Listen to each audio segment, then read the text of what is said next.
आदरणीय स्पीकर महोदय,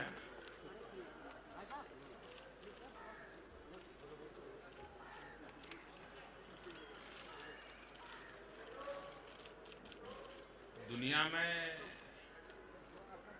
एनवायरनमेंट की चर्चा तो लंबे अरसे से होती है,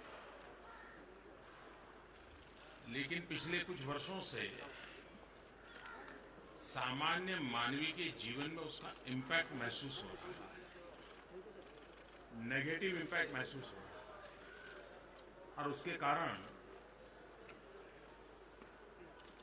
सब दूर एनवायरनमेंट एक चिंता का विषय बना हुआ है। और मानव जाति के सामने चैलेंज है कि इस समस्या के समाधान के लिए हम किस प्रकार से रास्ते खोजें। अभी पेरिस में COP21 के समय विश्व के नेताओं ने मिलकर के संकल्प किया, उसका तो महत्व है ही है, लेकिन वहां दो महत्वपूर्ण इनिशिएटिव लिए गए। एक इनोवेशन की दिशा में काम करना, ताकि हम फॉसिल फ्यूल से मुक्त होकर के एनर्जी में किस प्रकार से आगे बढ़े। यूएस, फ्रांस, इंडिया तीनों ने मिलकर के इनिशिएटिव लिया है इनोवेशन का। बिल गेट्स फाउंडेशन भी उसके साथ जुड़ा है। इसके एक सकारात्मक परिणाम भविष्य में देखने को मिलेंगे।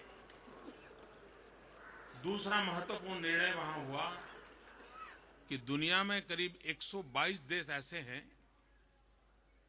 कि जहां 300 दिन से ज्यादा सूरज तपता है। सूर्य प्रकाश का लाभ 300 से ज्यादा इन देशों को 300 दिन से ज्यादा मिलता है।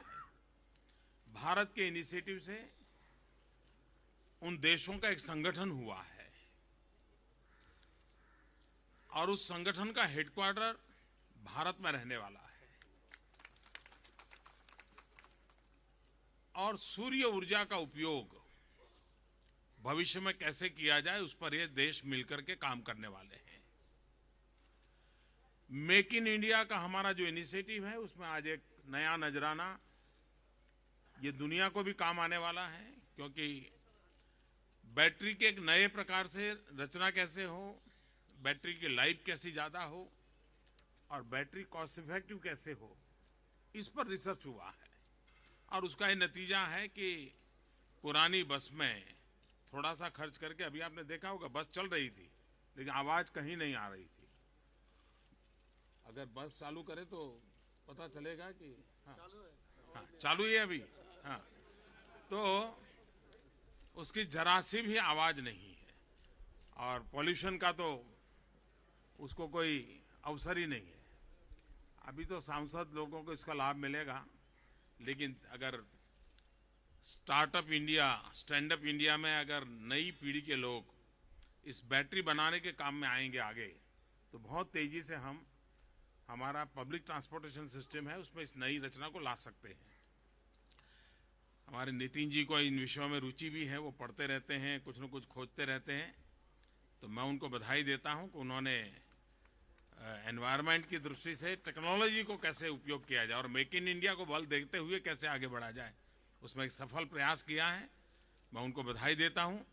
और आदरणीय सुमित्रा जी, उन्होंने संसद की गतिविधियों को, संसद के सदन के कार्यकाल के सिवाय भी कुछ न कुछ नयापन देने का प्रयास किया है, उसमें एक नया नजराना जुड़ रहा है। उनको भी बधाई, धन्यवाद।